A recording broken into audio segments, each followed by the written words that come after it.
इकलौती ऐसी बिल्डिंग नहीं है, बहुत सी ऐसी बिल्डिंग्स हैं, करीबन 4-5 हज़ार ऐसी बिल्डिंग्स हैं शिमला के अंदर। और ये केवल शिमला ही नहीं, पूरे देश में ऐसी बिल्डिंग्स होती है जो जिसमें कुछ ना कुछ डेविएशंस होती है और उनको बनाया जाता है।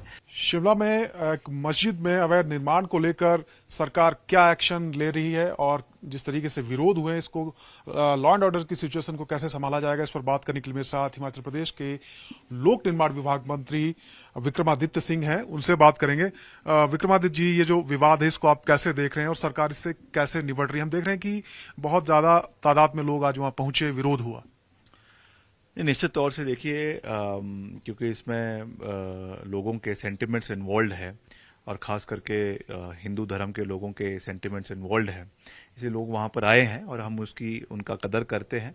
हिमाचल प्रदेश में एक मजबूत सरकार कांग्रेस पार्टी की है और सरकार का दायित्व है कि हम हर इलाके के, हर क्षेत्र के, हर जाति के लोगों की रक्षा करे और कानून के दायरे में रहकर कार्य करे, ये सरकार की जिम्मेवारी बनती है। तो मैं आपको ये विश्वास आपके चैनल के माध्यम से प्रदेश की जनता को दिलाना चाहता हूं कि हिमाचल में हर कार्य कानून के दायरे में रहकर होगा। इसमें दो पहलू है, एक जो लॉ एंड ऑर्डर से संबंधित है, जिसमें पुलिस पूरे तरीके से जमीन पर है, कार्रवाई करेगी, कोई भी इस तरीके की परिस्थिति उत्पन्न नहीं होगी जिससे कोई भी बिगड़ती हुई परिस्थिति लॉ एंड ऑर्डर की बनेगी।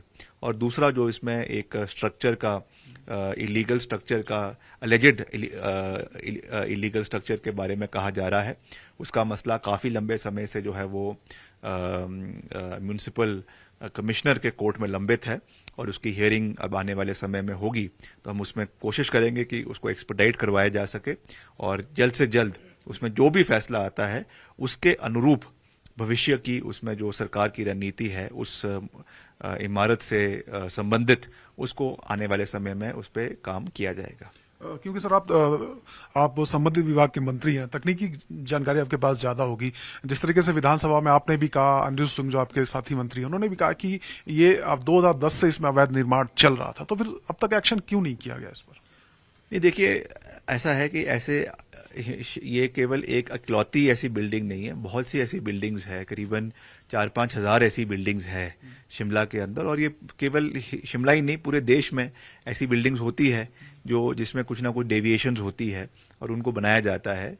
तो उसी तरीके से ये भी एक बिल्डिंग है, मगर अब इसने क्योंकि इतना तूल इस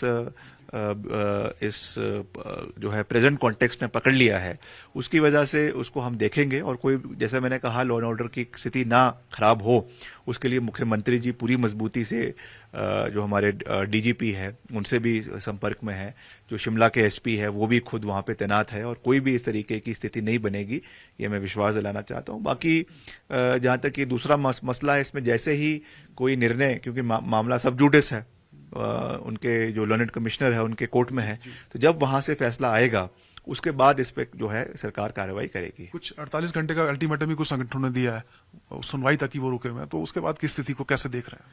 देखिए, ऐसा है, हम सबका मान सम्मान करते हैं, मगर इस तरीके से सरकार जो है वो अल्टीमेटम पे नहीं चलती है और सरकार का काम है कि वो अपने दायरे में रहकर कानून की प्रक्रिया जो है, कानूनी प्रक्रिया है, उसको पूरा करते हुए आगे चले।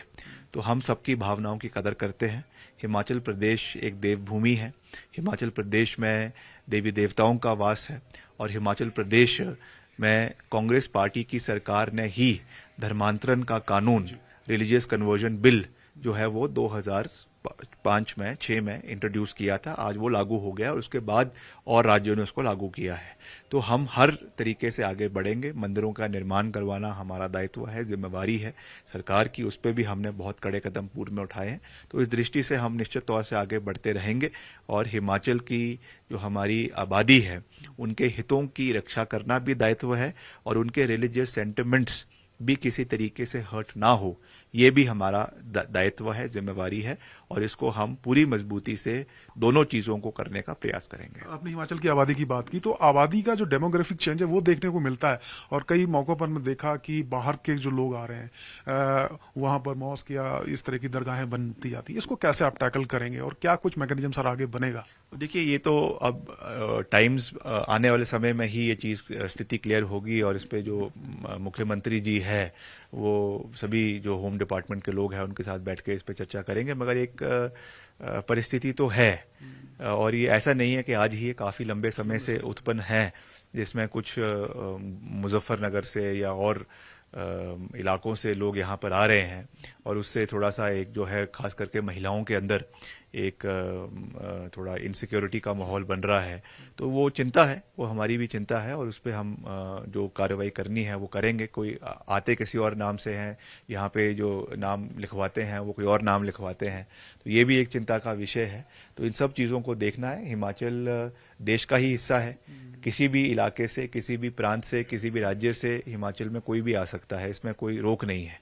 मगर जो भी आएगा उसकी वेरिफिकेशन करना बहुत आवश्यक है, और कल को उनके आने से लोकल कम्युनिटी में, लोकल समाज में कोई टेंशन ना बढ़े, ये भी सरकार की जिम्मेवारी बनती है। तो उस दृष्टि से इसको हम करने का प्रयास करेंगे। मेरा अंतिम सवाल है विक्रमादित्य जी, बड़े राष्ट्रीय स्तर पे बहुत सारे नेता इस पर बोल रहे हैं। असदुद्दीन ओवैसी जो अक्सर ऐसे धार्मिक मामलों में बोलते हैं, उन्होंने आपकी सरकार पर ही निशाना साधा है। देखिए, असदुद्दीन ओवैसी जो है वो बीजेपी के बी टीम है, इसलिए मुझे उनसे सर्टिफिकेट लेने की कोई आवश्यकता नहीं है। और मैं उनको भी कहूंगा कि हिमाचल के मामलों में अपने नाक को डालना बंद करें। हिमाचल के लोग, हिमाचल के नेता, हिमाचल की जनता अपने मसलों को संभालने में और उनको पूरा करने में, उन लोगों के हित साधने में पूरी तरीके से सक्षम है। तो हमको आपकी आवश्यकता, आपकी अनसॉलिसिटेड एडवाइस की आवश्यकता नहीं है। आप अपने हैदराबाद के मसले देखें और वहां के मसलों को लोकसभा में उठाएं। आपको हिमाचल के मसलों उठाने की आवश्यकता नहीं है। शुक्रिया सर। तो विक्रमादित्य सिंह कह रहे हैं कि जो भी नगर निगम आयुक्त के पास जो मामला चल रहा है, सुनवाई में जो भी होगा उस तरीके से कार्रवाई की जाएगी, लेकिन साथ ही साथ कानून व्यवस्था को बरकरार रखा जाएगा, उसे किसी कीमत पर भी बिगड़ने नहीं दिया जाएगा।